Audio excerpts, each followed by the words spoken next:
Hey everyone, I'm Clayfect, and today we are going to make a killer rabbit.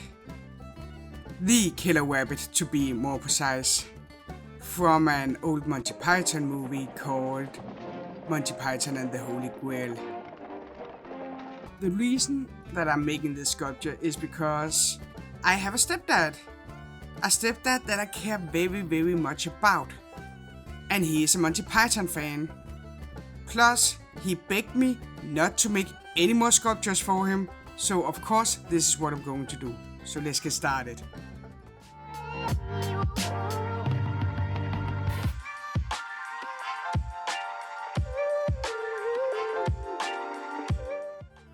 But before I get started on one of the most dangerous creatures on this earth, I want to make a skull, so he can rest his little paws on it. Just to emphasize how dangerous this monster really is. I bolt up some aluminium foil very loosely before I start putting some clay on it, and the reason for that is because I plan to pull the aluminium foil out after the skull has been baked. So I had to keep in mind when I sculpted the cranium not to make it too compact, because then I wouldn't be able to pull the aluminium foil out afterwards. But with the base shape down of the cranium, I started working on its eyes. And while I'm working on its eyes, I would also like to take a moment to apologize if my voice sounds like an intoxicated, sick horse. I'm not a horse, I'm not intoxicated, though I am sick, and that is why I sound a little bit different. Now let's get back to the sculpting. After I had shaped the eyes as I wanted it, I started to give the cranium some definition. You know what? We can't keep calling it just skull or cranium. I think it should have a name. Yeah, I think we should call him Arti. When Arti's eye sockets had gotten some definition, I started working on his nose, and I simply used a plastic cap, to poke it out before I started to shape some clay around it, again to make it look more cranium-ish. You know what, guys? I think we should give Arti a background story. I mean, we have already given him a name, right? And he is clearly not the most lucky guy in the world. So, I think that's the least we can do for him. Especially because I don't think he's missed by that many. I mean, at summer he was surfing and having fun at the beach. And in the fall, he went to the woods to hunt down some mushrooms. Now, I will not go into that many details on what kind of mushroom he was looking for, but let's just say that he wasn't the brightest one of the bunch.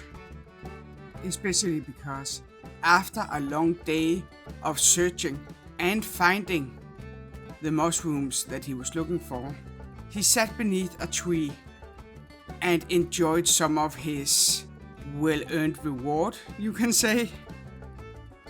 And beneath that tree, bunnies started hopping around him, and he looked at them very fascinated. Though none of the bunnies that he saw fascinated him as much as a cute little white bunny that just hopped along with the others.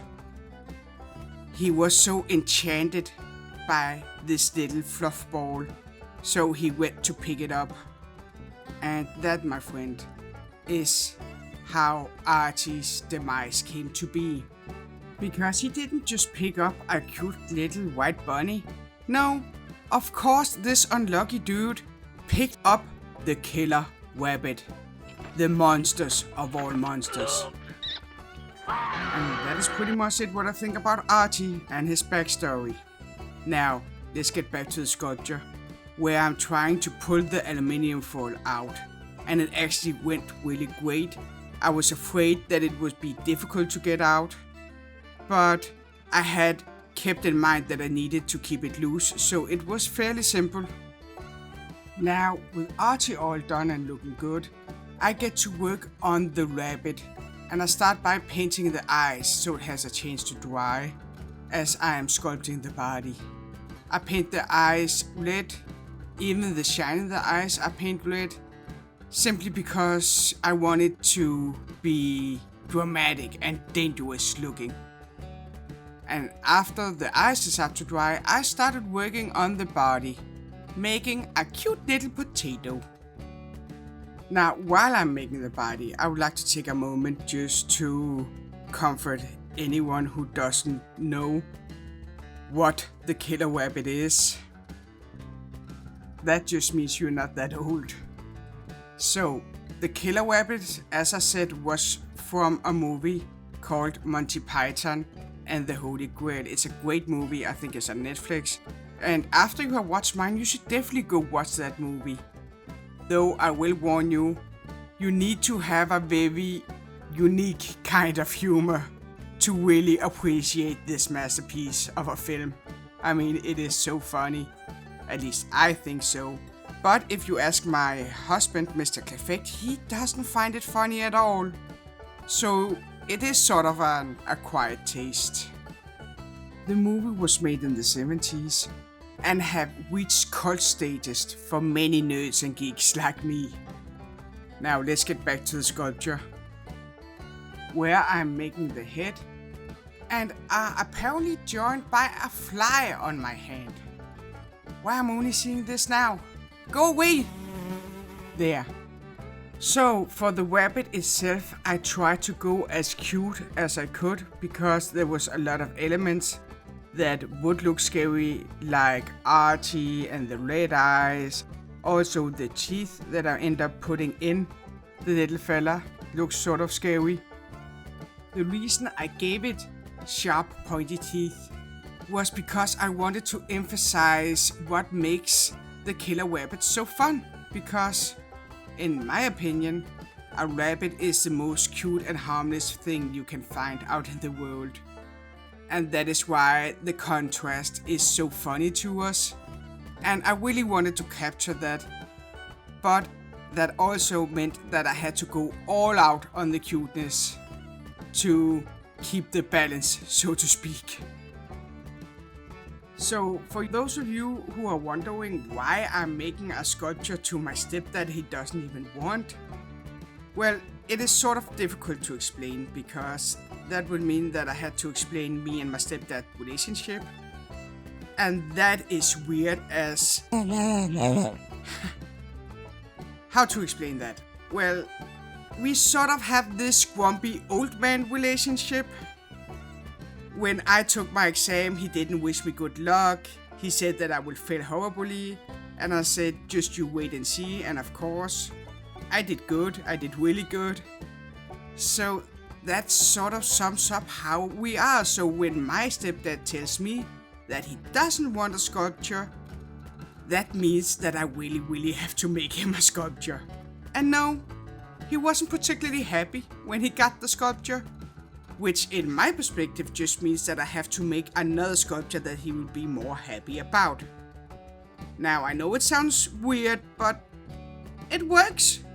We have a good relationship, even though it sounds really off when I try to tell it. So let's just focus on the bunny instead, where I'm finally putting the head on and declaring that it is so much in the ugly face right now. Hello, I miss mean, me? it looks horrible, Oh. but with persistence and time, hopefully this little guy is going to look both cute and terrifying at the same time. Now, to make a sculpture that didn't just look cute and didn't just look scary was very challenging for me. That is more an off-the-border thing. A YouTuber you definitely should check out after you have watched all my stuff, of course. But I don't know, I think I succeeded. Tell me in the comments what you think. Though I have to admit, I had so much fun trying to combine these two aspects. They are so different from each other. Anyway, with the legs finally being sort of done, I end up redoing the back legs because they were too small. I always have problem with the back legs, I don't know why. I try to give him a bit of a bum, just to make him a little more chubby and make him look a little more rabbit-ish.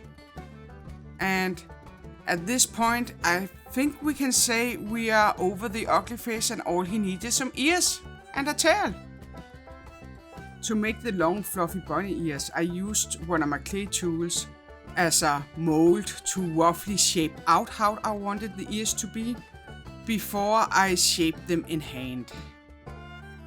Now I will not go into much details about the ears because I had to remake them like 7 times. It is a bit of a rabbit hole if I start talking about that. I will stop. I know my jokes can be chilling to the bone. You know, because Arti is a cranium that's made of bone.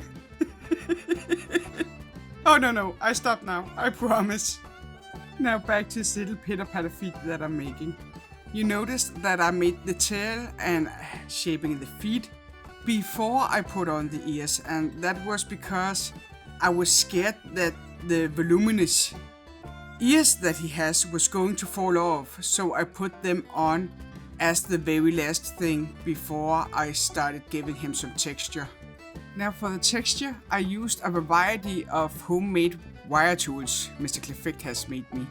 And the reason for that is that I still have problems finding the right tools. I think they are too stiff and the fur doesn't look natural when I try to use them. So for now I'm sticking with Mr. Clayfect's tools because it gives more of a soft fluffy look, in my opinion. But with the texture all done, all I have to do was place the little fluff ball on Arti and bake it. And it's done! Isn't it cute? Right now there's not much of a killer rabbit look with him. But don't worry, we're going to remedy that in the paint. Speaking of paint, oh my god. I don't know if it is my white that's the problem or if it's just white in general, but it took so long and so many layers to cover this sculpture that you wouldn't even believe. After the base color was down, I painted the skull in what I hope is a bone white I managed to mix there. I'm not quite sure, Mr. Clayfect says it is, but I'm not sure. Before I gave a darker color inside the skull and started painting some details on the body, giving it some shadows. I'm also giving Arti's crack some dark wash. No, I'm not so immature that I'm laughing of the Arti's crack, no. And I do that to make it stand out more and give it some more definition.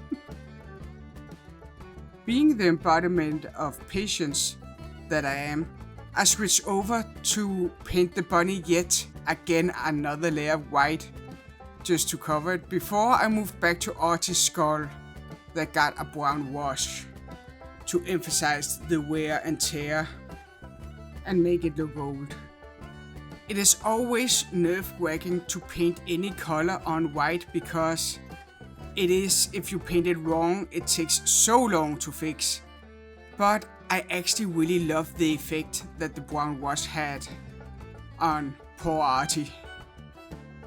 I actually think he came out super great. And with Arti done, all I had to do was paint some details on the bunny. The inside of its ears and its little nose I painted pink. I was going for this very clean and crisp look at this point, and you're going to see why later. Oh, and by the way, I hope I have earned your subscription today. I will also encourage everyone to like, comment, subscribe. It really means a lot to me, and thank you for everyone who has done so. And with that being said, let's move back to the sculpture where I clean out the little bunny eyes. and teeth. And the reason I'm cleaning it before I'm done painting it is because I need to get the full look on how the bunny has turned out before I start with the red paint. Yeah, you heard me, red. I want him to look like he has come back after a night of hunting triumphantly. So that is why I'm giving him this red paint splatter on his nose and paint some red on his teeth. Though I have to say, after layer upon layer of white, it was really nerve-wracking, even with this wet wash, to paint it, because it takes so long to cover if I messed up in some way. So that is why I'm very carefully shading the fur so it looks like it has sunk into the fur and has been there for a while, making this rabbit a true killer rabbit. Now, I don't know if I went overboard with the wet paint. I like the look, but I let you be the judge of that. After the wash, I went around the mouth again with some more blood red color. And with that, that is pretty much it for this sculpture and therefore it for this video. Thank you so much for watching. I hope you like the killer rabbit and Arti. I am a very big fan, though I'm not sure if I'm a biggest fan of Arti or the rabbit.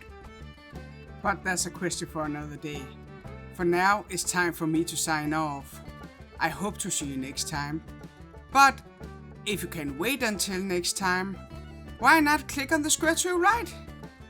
Then you're going to see another, hopefully a little more cute sculpture of mine. But until then, bye!